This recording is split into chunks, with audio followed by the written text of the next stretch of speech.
Olha, gente, Alagoas, além de estar aí conhecido nacionalmente com a violência, com as estatísticas da violência contra a mulher, é também historicamente um dos mais intolerantes, que tem praticado horrores contra a população LGBTQIA+. Desde a violência física, como o preconceito, a discriminação, às vezes, na escola, no mercado de trabalho. Desde os anos 90, tem uma voz. O movimento gay de Alagoas tem uma voz, e uma voz forte, apesar de ter uma aparência frágil, mas está ali presente. Eu estou falando de Marcelo Nascimento, que é o fundador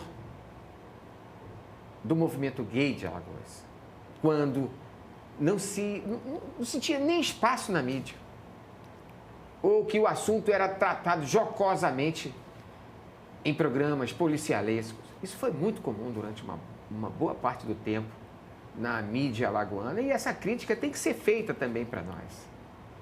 E hoje esse movimento ganha força, está virando documento, e os nossos entrevistados, vamos quebrar um pouco essa regra de um entrevistado, é Marcelo Nascimento, advogado, fundador do movimento gay de Alagoas, está à frente da luta do movimento contra a violência do LGBTQIA+, e o professor de História Elias Veras, que está aí formatando um documento que vai virar um livro, e nós vamos conversar um pouco a respeito desses temas que ainda em tempos atuais nós vivemos com esse preconceito, essa forma horrorosa de olhar o outro com desdém.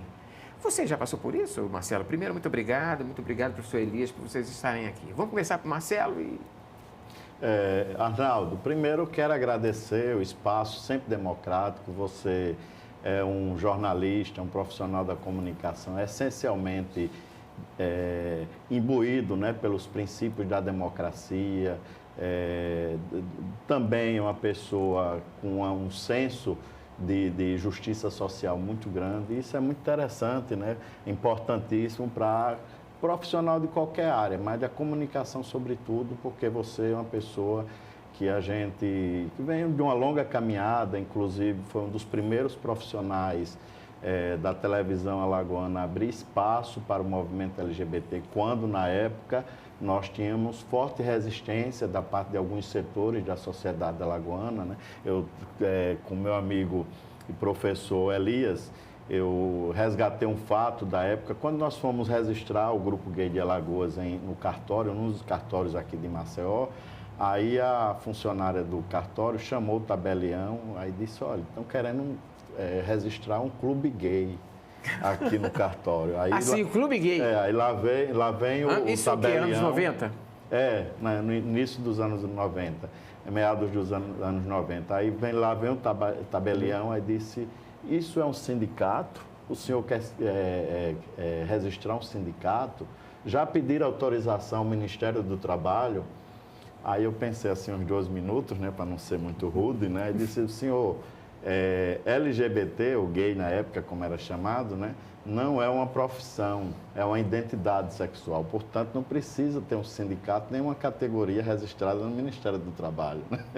Só para você ver, da resistência, né, Elias? E nós estamos falando de uma época que era uma matança, né? Sim, sem dúvida. Nós tínhamos, nas estatísticas nacionais, Alagoas estava em primeiro lugar. Claro. Quem eram as pessoas que morriam naquela época, assassinadas, e que você só ia descobrir 2, 3 dias depois o corpo em adiantado estado de putrefação, porque ninguém comunicava, ninguém falava, como se tivesse matado um... É verdade. Não era nem um ser humano, não era tratado. Na época, setores, né, instituições, inclusive, tratavam as pessoas LGBT, sobretudo as pessoas mais pobres, mais desprovidas economicamente, com muito desdém, né, como se fosse um cidadão de segunda categoria. Até na hora da perícia, né, por parte da polícia judiciária, etc. Essa foi a motivação? Porque, primeiro, como você lembrou bem, a primeira identidade do movimento era o Grupo Gay de Alagoas. Isso. Né? A gente até brincava jocosamente e tal, que era uma forma de se aproximar, que ninguém sabia como se aproximar. Sabia que tinha um segmento da sociedade discriminado, mas como se aproximar e trazer ele para dentro da mídia? Exatamente. Nós vivemos uma época assim de muito sofrimento, né? Principalmente naquela época, Arnaldo, porque as pessoas eram expulsas de casa, as famílias que identificavam filhos com orientação homoafetiva imediatamente reprimiam essa orientação. As instituições muitas vezes não tinham muita habilidade de tratar com a orientação sexual das pessoas, a identidade de gênero. Então foi um momento, a década de 80, a década de 90 sobretudo, que foram as décadas marcadas pelo ativismo LGBTQI+, no Brasil. Foram momentos assim muito inovadores na cena política nacional, com o surgimento do movimento brasileiro e aqui em Alagoas 10 anos depois, exatamente 10 anos depois que na Bahia, em Pernambuco, em vários estados do Nordeste do Brasil, o movimento já estava se consolidando, se organizando, foi que aqui em Alagoas nós reunimos 4, 5 pessoas. Que as pessoas não tinham coragem de assumir a sua identidade. Diante exatamente dessa triste né? realidade e perseguição. Todo final de semana, Arnaldo, aqui em Alagoas, você deve recordar, nós tínhamos uma manchete de jornal, de televisão, dizendo travesti é assassinado na Avenida da Paz, 2 homossexuais são assassinados na sua residência, etc. Enfim, era uma mortandade, Elias, era uma matança mesmo. Praticamente uma guerra civil dentro de um país, do Estado Democrático de Direito, dentro de um país que se diz democrático, né? Então, havia necessidade de surgir uma voz que se contrapôs, que fizesse o contraponto a essa violência que na época era muito acirrada aqui no estado de Alagoas. Um dos casos que a mídia, que ganhou repercussão na mídia, e a mídia aí já começa a olhar para tudo isso, foi a morte de Renildo. Você lembra, você conheceu o Renildo, né? O que você lembra desse momento da morte do Renildo, que a gente estava já nas estatísticas nacionais, no topo, né? Dos piores, dos estados, entre os estados mais violentos do país, né? Exatamente. No livro que Elias é organizador e ele vai poder aprofundar, né? Do olhar de historiador também, né? Um pouco dessa triste realidade da morte do Renildo, porque não foi só um crime emblemático que chamou a atenção da opinião pública internacional, mas foi exatamente pelo modus operandi, a crueldade como se deu, né? O Renildo teve uma perna amarrada num tronco, outra perna amarrada em outra árvore e em 2 carros e deram partida, exatamente a morte muito cruel. A cabeça foi encontrada no Rio Una, aqui na divisa com Pernambuco. E o corpo em outro lugar. Semanas depois, os restos mortais em outro lugar. Enfim, a forma cruel como foi... E ali é uma marca do coronelismo, a força do coronelismo, porque ele saiu para o enfrentamento, né? E na defesa da população que trabalhava na cana-de-açúcar. E é necessário, Arnaldo, contextualizar, porque na época também nós vivíamos sobre... assim, o medo, né, o rancor, o receio da população alagoana com relação ao que chamavam de gangue fardada, ou sindicato do crime, né?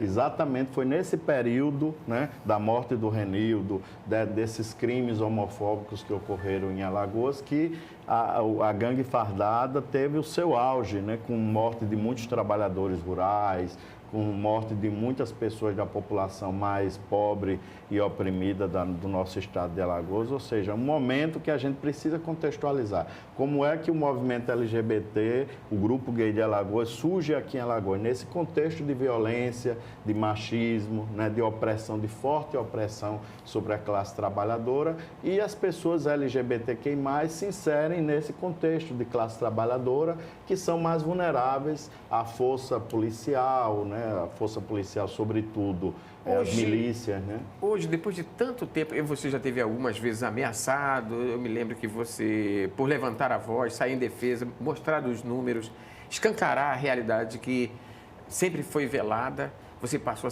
sofrer ameaça, você passou a ter uma proteção política, você ingressa no partido político. De lá para cá muda muita coisa? dos anos 90, nós estamos em 2022, muda muita coisa? Ou nós já temos um outro cenário dentro da polícia? Se uma pessoa de outra orientação for buscar um socorro na polícia, ele vai ser tratado com respeito? Os direitos humanos funcionam para ele? É necessário a gente ressaltar que aquele momento, Elias e Arnaldo, e telespectadores, foi um momento em que a gente recorreu também a alguns importantes aliados, né?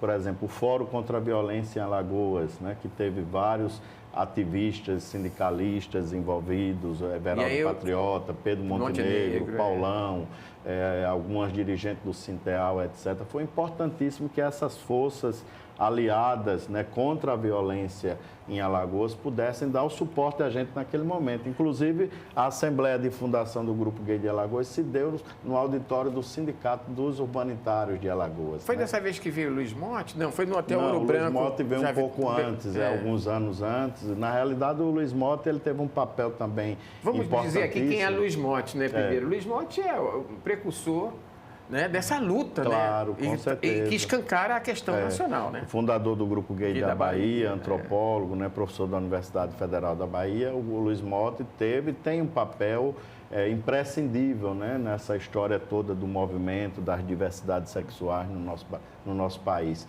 E naquele momento, Arnaldo, foi importante a gente ter essas parcerias, esses aliados, movimento sindical, movimento popular, etc., porque ou a gente se juntava, todo mundo, né? Os setores da sociedade que eram mais oprimidos, que eram vítimas da violência policial, da truculência, né? Sindicalista, trabalhadores rurais, movimento sem terra, meninos e meninas de rua, ou a gente juntava todos esses segmentos da sociedade, e aí o movimento LGBT se inseriu nesse contexto também. A gente publicou por muitos anos o dossiê da violência em Alagoas, que era uma espécie de dossiê paralelo ao dossiê, ao relatório da Secretaria de Segurança Pública do Estado. Que foi outro desafio, foi outro desafio. A todo tempo, por exemplo, a instituição, né, Segurança Pública do Estado de Alagoas tentava desqualificar o nosso dossiê, dizendo que não era um dossiê científico, que não tinha embasamento legal,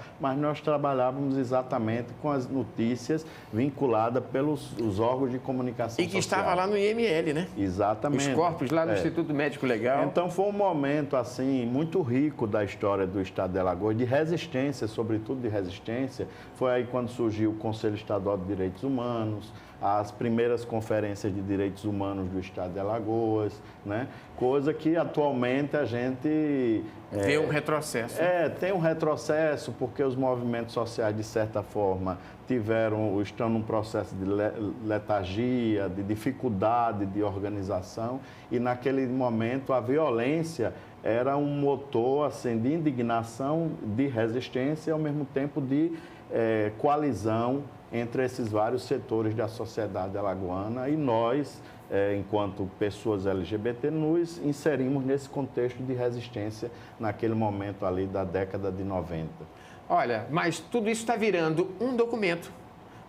Esse relato, com mais detalhes, minucioso, está sendo compilado, está virando um documento que vai relatar a memória, alguns acontecimentos, a história dessa evolução.